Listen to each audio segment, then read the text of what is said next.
ప్రజలకి ఐటీకే ప్రోడక్ట్స్ గురించి తెలియజేస్తున్నాము. ఇప్పటిదాకా వీళ్ళందరూ కెమికల్స్ ద్వారా వాడి పంట పొలాలని అంటే సారవంతమైన భూమి లేకపోవడం వల్ల వీళ్ళు కెమికల్ వాడి భూమిని ఇంకా తక్కువ వేస్తున్నారు వాళ్ళు. సో దీన్ని వాడడం వల్ల భూమికి అనేది పెరుగుతుంది అన్నట్టు ఫర్టిలిటీ అనేది. సో దానివల్ల వీళ్ళకి ప్రాఫిట్ అనేది బాగా వస్తుంది. ఇప్పుడు ఈ మూవీ ఎట్లా వాడాలో వీళ్ళు ఎక్స్ప్లెయిన్ చేస్తారు. ఇప్పుడు మొత్తం చెప్పండి.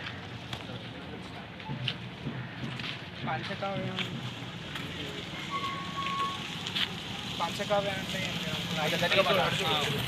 5 కేజీల ఆవు పెండ ఉంటాయి కదా, అది నీళ్ళలో కలుపుకొని కొంచెం దాంతోపాటుగా ఆవు మూత్రం 3 లీటర్లు, ఆవు పేడ, ఆవు పాలు 2 లీటర్లు, ఆవు పెరుగు 2 లీటర్లు, ఆవు నెయ్యి లీటర్ కలుపుకోవాలి. అట్టిపండు ఉంటాయి, డజన్ అట్టిపండు బాగా పండినవి అందులో వేసుకోవాలి, ఫర్మెంటేషన్ ఎక్కువ అవుతుంది దాంట్లో.